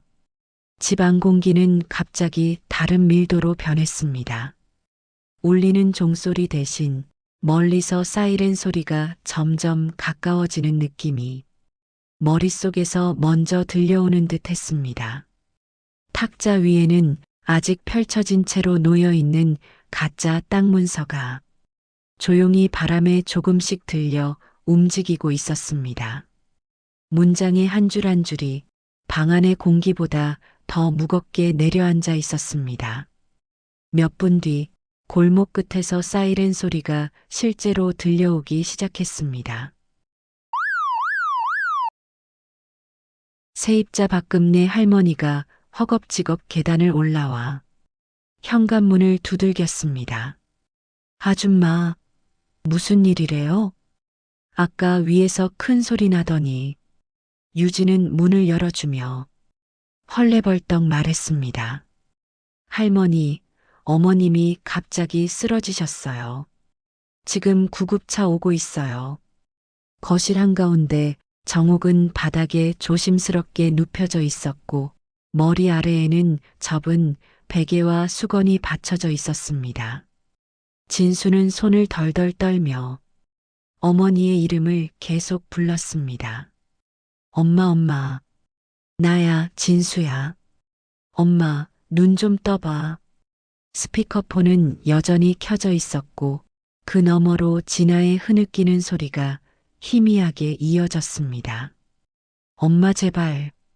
나 아직 엄마한테 할 말 많단 말이야. 그 사이 거실 탁자 위 종이는 아무렇지 않게 그 자리를 지키고 있었습니다. 누군가는 당장이라도 그 종이를 찢어버리고 싶었지만 지금은 그럴 여유조차 없었습니다. 현관문이 열리고 구급대원들이 들것을 들고 들어왔습니다. 환자분 연세가 어떻게 되십니까? 70, 아니, 79이요. 진수의 목소리는 제대로 나오지 않았습니다. 들것에 옮겨지는 순간 정옥의 손이 잠시 허공에서 허우적거리듯 움직였습니다. 그 손이 닿으려 했던 방향은 누군가의 얼굴도 집의 벽도 아니었습니다. 마치 탁자 위에 놓인 종이를 향해 마지막으로 손을 뻗는 것처럼 보였습니다. 하지만 그 손은 종이에 닿기도 전에 천천히 힘이 풀려 내려왔습니다. 구급대원들이 정옥을 싣고 나가는 동안 집안에는 순간적인 침묵이 찾아왔습니다. 골목 밖에서는 사람들이 웅성거리는 소리가 들렸고 누군가는 저 집 할머니 쓰러지셨나 보다라고 쉽게 말하고 지나갔습니다. 문이 닫히자 유진과 진수는 잠시 서로를 바라봤습니다. 그들 사이 그리고 세입자 금내 사이에 놓여 있는 것은 말도 눈물도 아닌 하얀 종이 한 장이었습니다. 그날 가짜 땅 문서가 처음으로 가족들 앞에 펼쳐진 날이자 정옥의 의식이 꺼져버린 날이었습니다. 누가 더 잘못했고 누가 더 속였는지 그 누구도 지금 당장은 정확히 말할 수 없었습니다. 다만 이제 이 집의 이야기와 이 집의 진짜 주인을 둘러싼 진실은 더 이상 봉투 속에 숨겨진 채 조용히 묻혀 있지는 않을 것이라는 사실만은 모두가 본능적으로 알고 있었습니다. 장례식장의 향 냄새와 국화꽃 냄새는 시간이 지나면서 조금씩 옅어졌지만 그 자리를 대신 채운 것은 피곤과 허탈 그리고 여전히 풀리지 않은 분노였습니다. 유 원장 낭독이 끝난 뒤 조문객 몇몇이 돌아가고 나자 장례식장 한쪽 구석에 작은 원이 만들어졌습니다. 진수, 유진, 스피커폰 너머로 통화 중인 진아, 그리고 서류 가방을 들고 서 있는 김 변호사. 지금 여기서 다 얘기하기는 어렵습니다. 김 변호사가 낮은 목소리로 말했습니다. 고인께서 생전에 제게 맡기신 서류가 상당히 많습니다. 유 원장 말고도 일지와 메모, 몇 가지 조건부 문서들이 있어서요. 차라리 장례가 끝나기 전에 한번 가족분들만 사무실로 오셔서 같이 보시는 게 좋겠습니다. 진수는 여전히 굳은 얼굴로 물었습니다. 지금도 또 비밀이 있다는 말씀이세요? 김 변호사는 즉답 대신 짧게 숨을 고르고 말했습니다. 비밀이라기보다 고인이 가족분들에게 꼭 전달하고 싶어 하셨던 설명에 가깝습니다. 오해로만 남기기에는 너무 많은 걸 준비하고 가셨거든요. 유진은 그 말을 듣는 순간 병원으로 실려가던 시어머니의 손이 허공을 더듬던 장면을 떠올렸습니다. 종이에 닿지 못하고 허공을 핥히듯 내려오던 그 손. 어머니가 끝까지 전하려고 했던 말이 있는 거겠지. 며칠 뒤 장례 일정 중 하루를 비워 세 사람은 법률사무소를 찾았습니다. 비는 그쳤고 골목에는 장례식장에서 가져온 검은 정장이 아직 몸에 익지 않은 사람들처럼 어색하게 서 있었습니다. 사무실 안상담 테이블 위에는 이미 몇 개의 서류 봉투와 공책, 납작한 갈색 파일이 펼쳐져 있었습니다. 김 변호사는 가족들이 모두 자리에 앉자 천천히 첫 번째 봉투를 집어들었습니다. 먼저 다세대 주택에 관한 이 문서부터 말씀드리겠습니다. 아드님과 따님께서 보시기에 이 문서가 집을 며느리께 다 넘긴 것처럼 보였을 수 있습니다. 진수는 웃음인지 헛웃음인지 모를 소리를 냈습니다. 보였을 수가 아니라 그렇게 읽히라고 적혀 있던데요. 김 변호사는 고개를 끄덕였습니다. 네. 그래서 고인께서도 이 문서를 만들 때 이 문서를 보는 사람 마음이 어떻게 움직일지 어느 정도 예상하고 계셨습니다. 다만 이 문서는 그는 잠시 말을 멈추고 서류 하단을 손가락으로 가볍게 가리켰습니다. 법적으로는 소유권을 이전시키는 효력이 전혀 없는 문서입니다. 순간 테이블 위 공기가 조금 흔들리는 듯 했습니다. 네. 유진이 먼저 물었습니다. 진수의 시선도 그 부분으로 쏠렸습니다. 김 변호사는 차분하게 설명을 이어갔습니다. 이 문서에는 향후 며느리 한유진의 뜻에 따라 처분하거나 유지할 수 있도록 그 권한을 위임한다는 표현만 있을 뿐 실제 소유권 이전에 필요한 등기 관련 절차, 지분 비율, 금액, 인도 조건 등이 전혀 기재되어 있지 않습니다. 다시 말해 정서적 약속에 가깝지 법적으로 집을 넘긴 건 아닙니다. 진수는 얼굴이 붉어졌다가 금세 하얗게 식어갔습니다. 그럼 우리가 그날 그렇게 난리를 치고 엄마까지 쓰러지게 만든 그 종이가 그냥 말뿐인 문서였다는 거예요? 그 질문에는 분노와 허탈이 뒤섞여 있었습니다. 김 변호사는 고개를 천천히 저었습니다. 그렇다고 그냥이라고 말하기에는 고인에게는 매우 중요했던 문서입니다. 법적 효력보다 누가 이 종이를 어떻게 대하는지를 보고 싶어 하셨거든요. 그는 옆에 놓인 또 다른 서류를 펼쳤습니다. 갈색 파일 안에는 줄노트에 손글씨로 빼곡히 써내려간 문장들이 꽂혀 있었습니다. 구겨진 모서리, 번진 잉크. 누가 봐도 타자가 아니라 손으로 적은 기록임이 분명했습니다.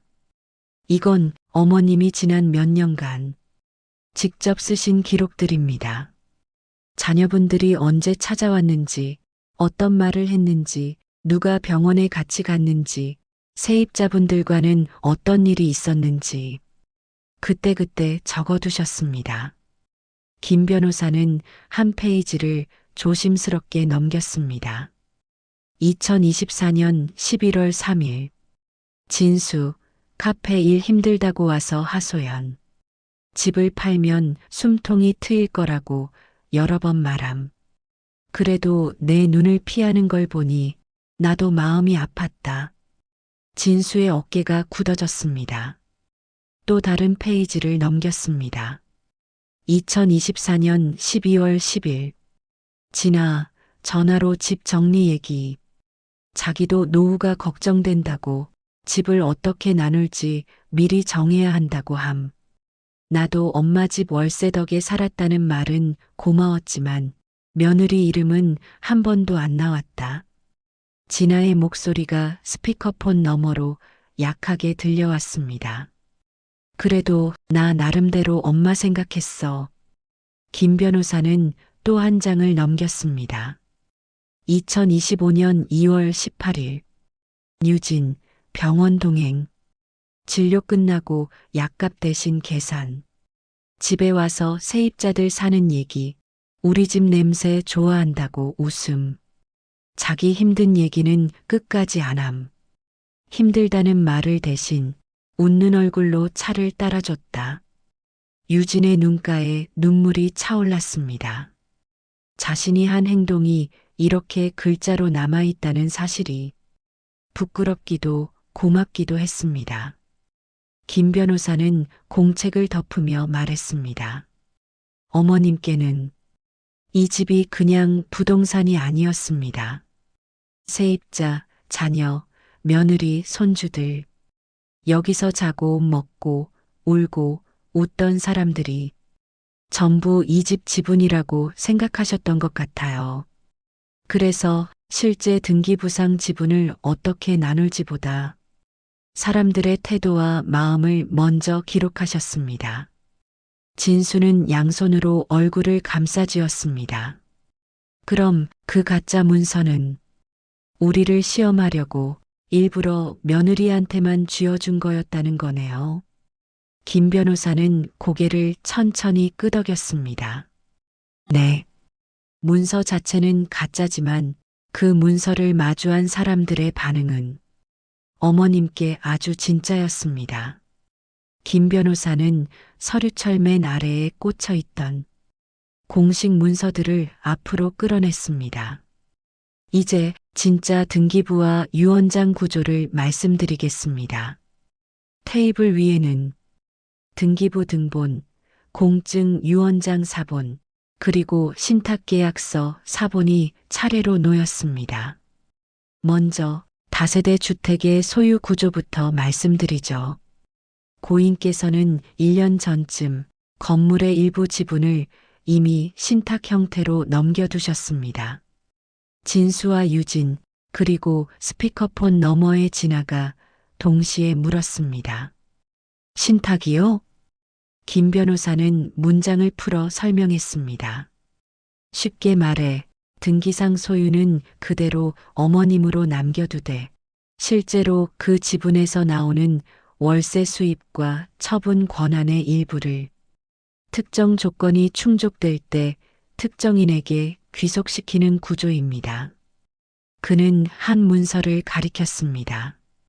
여기 보시면 건물 지분의 30%에 해당하는 수익권이 장기 세입자 박금례 어르신과 2층에 사는 청년 세입자 이정수 씨를 포함한 몇 명에게 나뉘어 있습니다.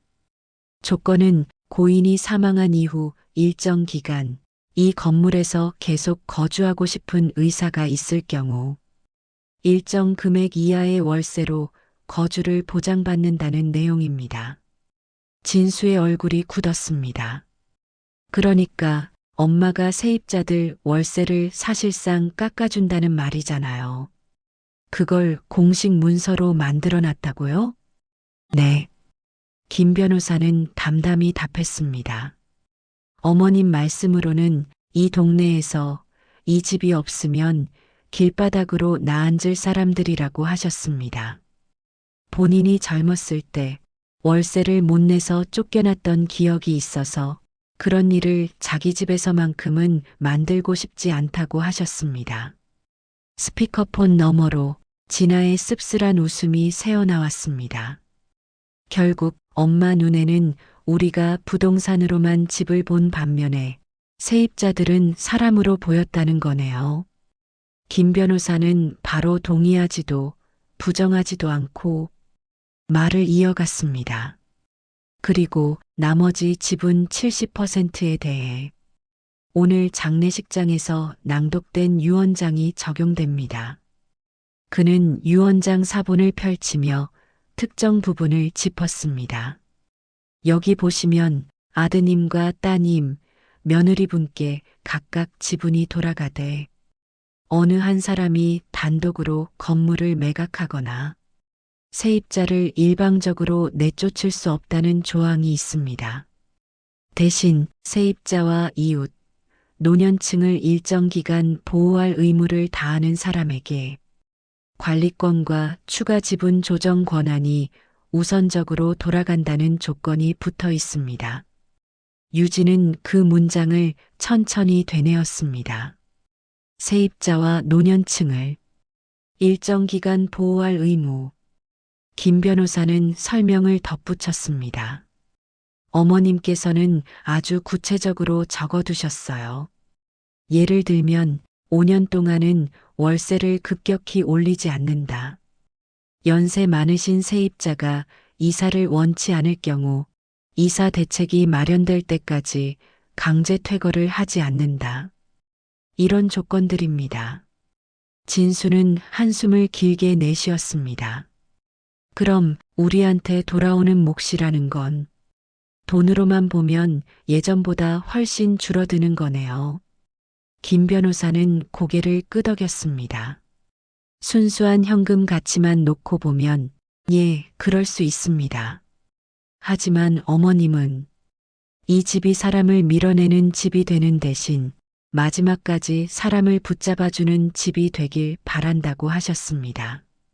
그런 의미에서 자녀분들께는 돈과 함께 책임을 함께 상속하신 셈입니다. 테이블 위 서류들은 아직 제자리를 찾지 못한 채 여기저기 펼쳐져 있었습니다. 진수는 한동안 말이 없었습니다. 침묵 끝에 조용히 입을 열었습니다. 엄마가 우리를 시험했다는 말이 솔직히 너무 속상했어요. 그의 목소리는 분노가 한 차례 지나간 뒤 남겨진 공백 같았습니다. 근데 이렇게 보니까 엄마가 우리한테 누가 진짜로 이 집을 관리할 사람이냐를 묻고 싶었던 것 같기도 하네요. 그냥 돈만 보고 덤벼들 사람인지 여기 사는 사람들까지 같이 볼 사람인지. 유진은 옆에서 살짝 고개를 떨궜습니다. 저는 봉투를 받은 날부터 계속 죄책감이었어요. 이걸 받았다는 것 자체가 다른 가족들한테 미안했거든요. 근데 또 어머님이 저를 믿고 맡겨주신 것 같아서 그 믿음을 저버리기도 싫었고요. 스피커폰 너머 진아의 목소리가 조금 낮아졌습니다. 나도 엄마한테 서운한 게 없었다고 하면 거짓말이겠지. 근데 아까 그 기록 읽으니까 내가 언제 엄마랑 통화했는지 무슨 말을 했는지 솔직히 나보다 엄마가 더 잘 기억하고 있었던 것 같네. 김 변호사는 세 사람의 표정을 차례로 바라보며 말했습니다. 고인께서 마지막까지 고민하신 건 누구에게 더 많이 줄까가 아니었습니다. 누구와 이 집을 같이 맡길까, 누가 이 집을 사람 사는 집으로 남겨줄까였습니다. 그래서 세입자분들에게도 일부 지분과 권리를 나누어 주셨고 자녀분들께도 돈만이 아니라 의무와 선택을 함께 남기신 겁니다. 그는 유언장 마지막 부분을 펼치며 마지막 문장을 읽었습니다. 이 집의 진짜 주인은 결국 이 집에서 서로를 사람으로 대하는 이들이다. 돈만 보고 들어오는 사람은 언젠가 이 집을 떠날 것이다. 방 안에 잠시 아무 말도 들리지 않았습니다. 종이 넘기는 소리조차 멈춘 순간 각자의 머릿속에서 다른 시간들이 재생되고 있었습니다. 진수는 카페 계산대 뒤에서 밤늦게 혼자 앉아있던 날들을 떠올렸습니다. 그때마다 엄마 집만 잘 팔리면이라는 생각으로 스스로를 버텨왔던 자신, 진아는 해외에서 송금해준 돈과 그걸로 부모님 생활비를 충당했다고 믿으며 나도 나름대로 효도했다고 여겼던 자신, 유진은 좁은 복도, 낡은 주방, 벽에 손을 짚고 천천히 걷던 시어머니의 뒷모습과 그 옆에서 장을 봐오고 약을 챙기던 자신의 손을 떠올렸습니다. 그럼 어머니가 떠올리신 진짜 주인이라는 말 안에 우린 어디까지 들어가는 걸까? 김 변호사는 마지막으로 한 장의 문서를 앞으로 밀어놓았습니다. 고인께서 남기신 문서 중에는 이런 문장도 있습니다. 그는 천천히 읽었습니다. 이 집을 지키고 싶은 사람이 있다면 그 사람은 세입자든 자식이든 며느리든 상관없다. 다만 사람을 먼저 지키는 사람만이 이 집을 지킬 자격이 있다. 그 문장은 누구 하나에게만 향하는 화살이 아니었습니다. 세 사람 모두에게 각각 다른 각도로 꽂히는 문장이었습니다. 김 변호사는 말을 이었습니다. 법적으로 정해진 틀은 제가 지금 설명드린 대로입니다. 다세대 주택의 지분 구조, 신탁, 유언장의 조건은 여기 적힌 그대로 적용됩니다. 다만 이 집을 앞으로 어떻게 운영하고 세입자분들과 어떤 관계를 맺을지에 대해서는 결국 세 분이 그리고 세입자분들과 함께 새로 써나가야 할 이야기입니다. 진수는 깊게 숨을 들이쉬고 손등으로 얼굴을 한번 훔쳤습니다. 엄마가 마지막에 우리를 시험했다는 느낌이 아직은 완전히 사라지진 않아요. 근데 적어도 지금은 엄마가 우리한테 벌을 주려고 했다기보다는 선택을 남겨주고 간 것 같다는 생각이 좀 듭니다. 유진은 조용히 고개를 끄덕였습니다. 어머니가 저한테 봉투를 주시면서 정말 힘든 날이 오면 그때 한 번만 꺼내봐라고 하셨는데 어쩌면 그 힘든 날이라는 건 돈이 없어서 힘든 날이 아니라 우리 각자가 내가 어떤 사람이 되고 싶은지를 선택해야 하는 날이었나 봐요. 스피커폰 너머로 진아의 목소리가 한층 낮아졌습니다. 나도 지금 당장 답을 낼 자신은 없는데 최소한 엄마가 세입자들 이름까지 다 적어놓고 그 사람들 인생을 같이 고민했다는 건 인정해야 할 것 같네. 법률사무소를 나오는 길, 세 사람은 한동안 아무 말도 하지 않았습니다. 건물 밖 공기는 장례식장 안 공기와는 또 다른 무게로 가슴 위에 내려앉았습니다. 멀리 남색 방수천으로 덮인 낡은 집들의 지붕 위로 새 아파트 광고 현수막이 바람에 흔들리고 있었습니다. 선착순 분양, 마감 임박. 그 글자들 사이로 유진은 아득히 정옥의 수첩에 적힌 한 문장을 떠올렸습니다. 이 집의 진짜 주인은 여기서 잠시라도 편히 자고 간 사람들. 그 문장을 떠올리는 순간 유진의 발걸음은 잠시 멈췄습니다. 앞으로 이 집을 어떻게 할지, 누구와 어떤 싸움을 하고 어떤 책임을 나눠 가질지에 대한 구체적인 답은 아직 멀었습니다. 하지만 한 가지는 분명해졌습니다. 이제부터의 선택은 단순히 집을 팔까 말까가 아니라 나는 어떤 주인이 될 것인가에 대한 질문으로 바뀌었다는 것. 그리고 그 질문은 각자의 인생을 향해 천천히 그러나 분명하게 칼날을 들이대고 있었습니다. 장례는 생각보다 빨리 끝났습니다. 바쁘게 오갔던 조문객들의 발걸음, 흰 국화꽃 잎이 바닥에 떨어지던 장면, 향 냄새와 밤 냄새가 섞여 올라오던 식당. 모든 것이 일시적으로 커졌다가 시간이 지나자 다시 원래 자리로 돌아가는 듯 했습니다. 하지만 다세대 주택으로 돌아가는 길은 이전과 같은 길이 아니었습니다. 유진이 현관문을 열었을 때 집안은 조용했습니다. 늘 있던 사람이 갑자기 사라진 공간 특유의 공기, 어딘가 비어 있는데 정확히 어디가 비었는지 한 번에 가리키기 어려운 느낌. 현관 옆 벽에는 정옥이 외출할 때마다 손으로 짚고 나가던 자국이 진하게 남아 있었습니다. 그 자리가 유독 깨끗한 것 같기도 또 유독 더러워 보이는 것 같기도 했습니다.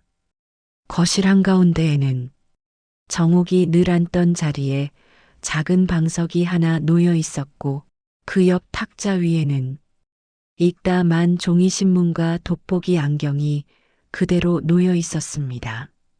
유진은 조용히 그 방석 앞에 앉았습니다. 누군가를 위해 내어준 자리 위에 이제는 아무도 앉지 않는다는 사실이 이상하게 느껴졌습니다. 어머님, 말은 겨우 한 단어였지만 그 속에는 왜 이렇게까지 준비하셨냐는 섭섭함, 이렇게까지 고민하셨구나라는 미안함, 끝까지 우리를 믿고 싶으셨구나라는 안도가 뒤섞여 있었습니다. 시계를 보며 약 시간, 병원 예약, 동네 장보기 같은 해야 할 일 목록이 갑자기 사라진 자리는 의외로 넓고 허전했습니다. 그날 오후 유진은 조용히 계단을 내려가 1층 세입자 박금리의 문 앞에 섰습니다. 문 앞에는 배달 음식 봉지와 우유 배달통이 한쪽으로 밀려 있었고 문고리 옆에는 허리 조심이라는 글씨가 적힌 병원 물리치료 안내 스티커가 붙어 있었습니다. 유진이 조심스럽게 초인종을 눌렀습니다. 잠시 뒤 문 안쪽에서 질문과 경계가 섞인 목소리가 들려왔습니다. 누구세요? 저 위층 유진이에요. 시어머니 아니 이정옥 어르신 며느리요. 문이 살짝 열리더니 금례가 얼굴을 내밀었습니다. 장례식장에서도 보았던 얼굴이었지만 집문 사이로 보니 조금 더 작고 약해 보였습니다. 아이고 오셨어요. 금례는 한숨과 함께 말했습니다. 장례 치르느라 고생 많았죠. 유진은 고개를 숙였습니다. 할머니도 와주셔서 감사했어요. 어머님이 많이 고마워하셨을 거예요. 금례는 잠시 말이 없다가 조용히 물었습니다. 그 변호사 양반이 그러더만요. 아줌마가 우리한테 뭘 좀 남겨놨다고. 그 말에는 기대와 두려움이 동시에 담겨 있었습니다. 살 수 있는가와 쫓겨나는가 사이에서 오랫동안 줄타기를 해온 사람의 목소리. 유진은 잠시 숨을 고르고 답했습니다. 네. 저도 정확한 구조는 지금 다 공부하는 중인데요. 어머님이 당장 쫓겨나는 일은 만들지 말라고 하셨어요. 월세도 갑자기 확 올리지 말라고 하셨고요. 금례는 그 말을 듣는 순간 문고리를 쥔 손에서 힘이 풀리는 듯 했습니다. 아이고, 나 사실 장례식장 가면서도 이제 우리도 나가란 소리 듣겠구나 싶어서 가슴이 벌렁벌렁했는데 그녀의 눈가에 눈물이 맺혔습니다. 나도 알아요. 우리 같은 사람들 어디 가서 오래 살다 보면 눈치껏 나갈 준비해야 되는 거. 근데 아줌마는 늘 그러더라고. 여기 있는 동안만이라도 마음 놓고 자고 먹어라. 그 말이 나한텐 전 재산이었는데 유진은 그 말을 들으며 정옥의 수첩에 적힌 문장이 떠올랐습니다. 세입자, 쫓겨난 적 있는 사람들 눈빛을 안다. 어머님이 할머니를 많이 생각하셨던 것 같아요. 문서에도 이름을 적어두셨고요. 저희가 그걸 어떻게 지켜야 할지 이제부터 잘 상의해 보려고요. 금례는 잠시 고개를 끄덕였습니다. 겉으론 다 건물주라 부르지만 누구는 사람 챙기는 집이고 누구는 돈만 챙기는 집이더라고요. 아줌마는 끝까지 사람 챙기는 쪽을 택한 거겠지. 그 한마디가 유진의 가슴에 깊이 내려앉았습니다. 이 집의 진짜 주인은 결국 이 집에서 서로를 사람으로 대하는 이들이다. 그 문장은 이제 유진 본인에게 향하는 질문으로 다가왔습니다. 며칠 뒤 카페 문이 닫힌 늦은 밤, 유진과 진수 그리고 영상통화로 연결된 진아가 다시 한번 얼굴을 맞댔습니다. 테이블 위에는 계산기, 공책, 펜, 그리고 김 변호사가 정리해준 요약 문서가 놓여 있었습니다. 그러니까 당장 집을 팔 수는 없다는 거야. 진수가 말했습니다. 세입자들 보호기간이 있고 우리가 일방적으로 월세를 확 올릴 수도 없고 대신 우리가 관리 책임을 지는 대신 일정 수입이 들어오는 구조라는 거고 말은 현실적인 분석처럼 들렸지만 목소리에는 여전히 예상했던 큰 돈이 눈앞에서 사라진 허탈감이 묻어 있었습니다. 진아가 화면 속에서 말했습니다. 솔직히 말하면 나도 처음엔 엄마가 며느리랑 세입자한테 다 넘겨버린 줄 알고 혈압이 확 올랐어. 근데 서류 구조 보니까 우리 몫이 0이 된 건 아니잖아. 그녀는 공책을 넘기며 말을 이었습니다. 다만 우리가 가지는 건 그냥 돈이 아니라 책임이 같이 딸려오는 지분이라는 거고 나도 이제 이 집 문제에 아예 손 놓고 살 순 없겠더라. 유진은 조용히 입을 열었습니다. 어머님이 제게 봉투를 주셨던 건 아마 제가 그동안 세입자분들이랑 어머님 사이에서 왔다 갔다 했기 때문일 거예요. 그래서 앞으로도 제가 좀 더 자주 여기 와서 상황을 챙겨볼게요. 진수는 그 말을 듣고 잠시 입술을 다물었습니다. 예전 같으면 나도 그 말에 또 욱했을 거야. 왜 너만 하냐, 이런 식으로. 근데 이제 보니까 솔직히 말해서 엄마 병원도 집도 세입자도 제일 많이 보는 건 너였어. 그의 말은 인정이면서도 자신에 대한 쓴 자책이기도 했습니다. 그래서 집 관리에 관한 일은 내가 좀 더 목소리를 내도 될 것 같아. 대신 중요한 결정은 우리 셋이 같이 얘기하자. 누가 더 많이 가져가느냐 말고 누가 어떤 책임을 나눠 갖느냐 기준으로. 화면 속 진아도 고개를 끄덕였습니다. 나도 동의.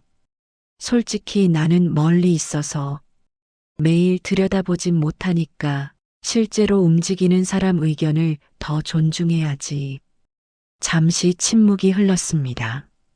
그 침묵은 예전처럼 서로를 탓하기 위한 숨고르기가 아니라 각자가 앞으로 짊어질 몫을 가늠해보는 시간처럼 느껴졌습니다.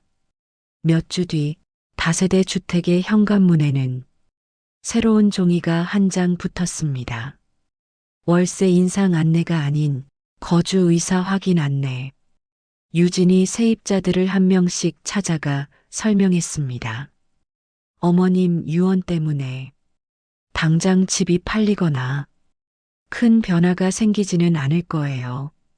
대신 앞으로 이 집을 어떻게 운영할지 저희도 세입자분들 의견 들으면서 같이 결정하려고 해요. 누군가는 의심 섞인 눈으로 물었습니다. 진짜로요? 보통 이런 얘기 나오면 곧 나가라는 소리던데. 유진은 그 말의 무게를 알았습니다. 그래서 쉽게 괜찮다고 말하지 않았습니다. 대신 조금 천천히 그러나 또렷하게 말했습니다. 쉬운 길은 아닐 거예요.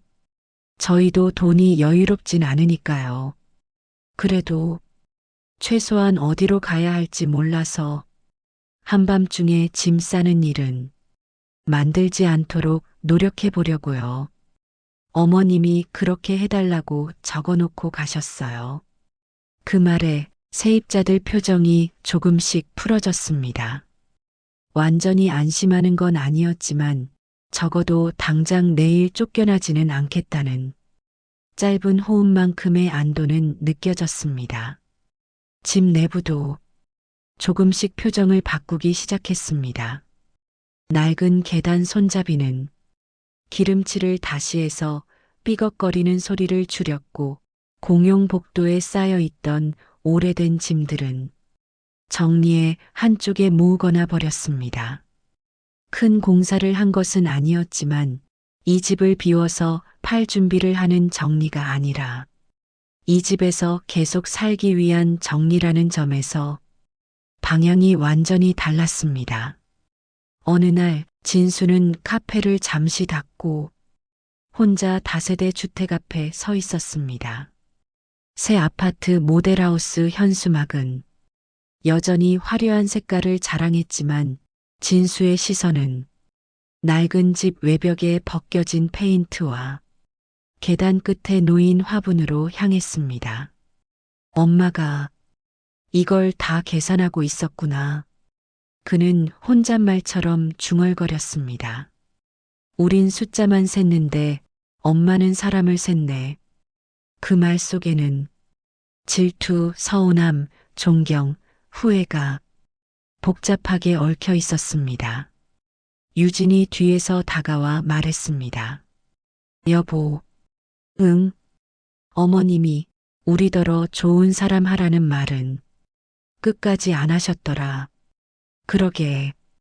대신 어떤 사람이 되든 이 집만큼은 사람 밀어내는 집으로 만들지 말라고 하신 것 같기도 해. 둘은 잠시 집을 올려다보았습니다. 창문 사이로 세입자 아이가 얼굴을 내밀어 바깥 구경을 하고 있다가 유진과 눈이 마주치자 부끄러운 듯 고개를 숨겼습니다. 아마 이 아이에게 이 집의 진짜 주인이 누구냐고 물으면 벼랑 끝에서 계약서를 들여다보는 사람이 아니라 계단에서 넘어질까봐 손을 잡아주는 사람을 먼저 떠올릴지도 모를 일이었습니다. 그날 저녁 유진은 정옥의 수첩을 다시 펼쳤습니다. 마지막 장 한 구석에 삐뚤삐뚤한 글씨가 적혀 있었습니다. 집은 사람을 가둬두는 데 쓰면 안 된다. 집은 힘들 때 잠시라도 숨 돌릴 데가 없을까? 두리번거리는 사람들한테 여기서 잠깐 쉬어가라고 말해줄 줄 알아야 한다. 그 문장을 읽는 순간 유진의 눈에 눈물이 고였습니다. 어머님, 그럼 이제부터는 우리가 그 말 대신 해볼게요. 그녀의 다짐은 크게 선언되지도 누군가에게 박수받지도 않았습니다. 그냥 조용히 일상 속으로 스며들어 계단, 현관, 부엌, 골목 안 곳곳에 조금씩 다른 공기를 만들어내기 시작했습니다. 시간이 조금 더 흘렀습니다. 계절이 한번 바뀌고 정옥이 쓰러지던 날 내리던 봄비 대신 이제는 여름 소나기가 골목을 휩쓸고 지나갑니다. 서울 외곽의 낡은 다세대 주택은 겉으로 보기에는 크게 달라진 것이 없습니다. 낡은 외벽, 군데군데 뜯긴 페인트, 계단 모서리마다 쌓인 세월의 먼지들. 그런데 집안에 드나드는 사람들의 표정에는 조금 다른 느낌이 묻어납니다. 1층 세입자 박금래는 여전히 허리를 부여잡고 계단을 천천히 오르내리지만 언제 나가라고 할지 모른다는 초조함 대신 당장은 여기서 버틸 수 있다는 짧은 안도감을 품고 살고 있습니다. 나도 알아요. 이 집도 언젠가는 비워질 날이 오겠죠. 그래도 당장 이삿짐 박스부터 떠올리면서 자는 밤은 이제 좀 덜해졌어요. 금리의 이 말은 대단한 이념도 거창한 구호도 아니었습니다. 그냥 나이 들어서 오늘 밤 잘 곳이 확실하다는 감각, 그 자체가 한 사람 노후의 절반이라는 뜻이기도 했습니다. 아들 진수는 카페 계산대 뒤에서 밤늦게까지 장부를 들여다보는 일이 여전합니다. 카드 대출, 임대료, 인건비. 숫자는 여전히 무겁고 미래는 여전히 불안합니다. 하지만 예전처럼 한숨을 쉴 때마다 엄마 집만 팔면이라는 말이 자동으로 따라 나오지는 않게 됐습니다. 솔직히 말해서 아직도 집을 통째로 팔아버리고 싶은 마음이 아주 안 드는 건 아닙니다. 근데 엄마가 세입자 이름 하나하나 적어 놓은 거 보고 나니까 그 집은 내 숨구멍인 동시에 남들 숨구멍이기도 했구나. 그 생각이 자꾸 나더라고요. 진수의 이 고백은 완전히 깨달았다는 선언이 아니라 이제부터 계속 싸워보겠다는 솔직한 인정에 가깝습니다. 자식도 부모도 어느 날 갑자기 훌륭해지지 않습니다. 다만 조금 더 나은 선택을 할 기회가 올 때 예전보다 한 발짝만 더 앞으로 내디딜 수 있다면 그걸로 충분한 것인지도 모릅니다. 해외에 있는 진아는 직장과 가정을 오가며 여전히 분주한 삶을 살고 있습니다. 환율, 연금, 회사 사정, 그녀에게도 미래는 불안합니다. 예전 같았으면 엄마 집 지분이 얼마냐는 계산이 머릿속에서 가장 먼저 떠올랐겠지만 이제는 영상 통화를 걸어 세입자 할머니 안부를 먼저 묻는 자신을 발견합니다. 유진 씨, 금내 할머니 허리 좀 괜찮으셔? 요즘 계단 올라가실 때 누구라도 옆에서 한번 잡아드려요.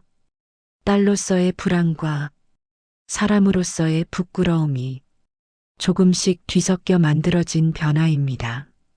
그리고 유진, 이 이야기가 시작될 때부터 시어머니와 세입자, 남편과 시누이 사이를 오가며 계단과 골목을 수없이 오르내리던 사람. 그녀는 여전히 자신도 빠듯한 살림을 꾸려가며 시간 날 때마다 다세대 주택에 들러 집 안 곳곳을 살핍니다.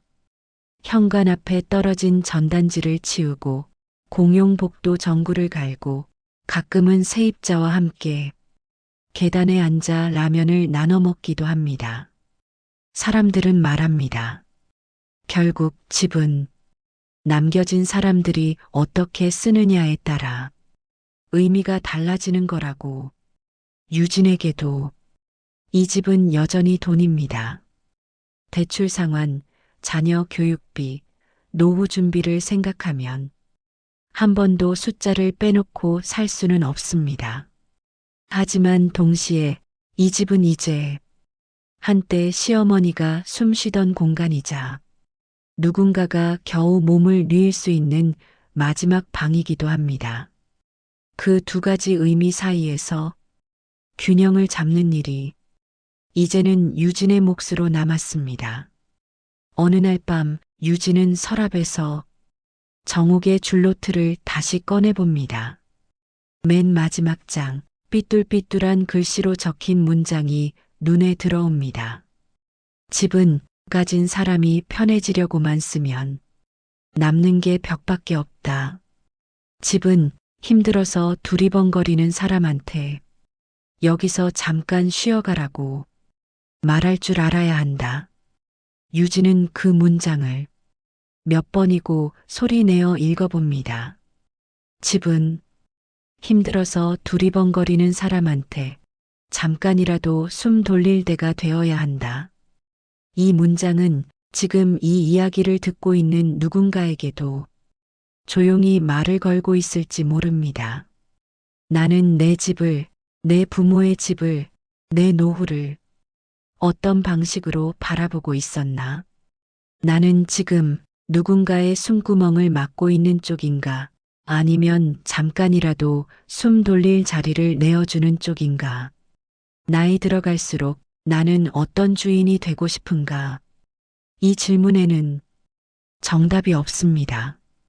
각자의 형편, 각자의 상처, 각자의 책임이 다르기 때문입니다. 다만 한 가지, 정옥이 삶으로 남긴 메시지는 그리 복잡하지 않을지도 모릅니다. 집의 진짜 주인은 등기부에 이름 올린 사람만이 아니다. 그 집에서 서로를 사람으로 대하는 이들이다. 이제 이야기 안에서 잠시 머물렀던 그 집을 한 걸음 물러나 바라볼 시간입니다. 어쩌면 여러분 곁에도 비슷한 집이 있을 수 있습니다. 부모님의 낡은 집, 오래된 전세방, 재개발 말이 몇 년째 오르내리는 골목 끝 다세대, 혹은 매달 월세를 보내며 간신히 버티는 지금 그 집을 떠올리며 오늘 들으신 이야기를 한 번쯤 자기 삶에 대입해 보신다면 이 긴 드라마는 그것만으로도 제 역할을 다한 것일지 모릅니다. 마지막으로 이 긴 이야기를 끝까지 함께 해주신 시니어 청자 여러분께 조용히 인사를 드리고 싶습니다. 오늘 이야기는 여기까지입니다. 여러분 곁에도 말없이 자리를 내어주던 집과 사람이 한 명쯤은 떠오르셨을지 모르겠습니다. 오늘 밤 잠자리에 드시기 전에 나는 어떤 주인이 되고 싶은가 한 번만 조용히 물어보셔도 좋겠습니다. 여러분의 하루가 너무 고단하지 않으시길 지금 머무시는 그 방이 잠시라도 편안한 쉼이 되시길 진심으로 바랍니다. 이런 이야기들이 더 필요하시다면 다음 인생 이야기를 함께 나눌 수 있도록 좋아요와 구독으로 저희 곁 자리를 하나 남겨주시면 고맙겠습니다. 오늘도 끝까지 들어주셔서 정말 감사합니다.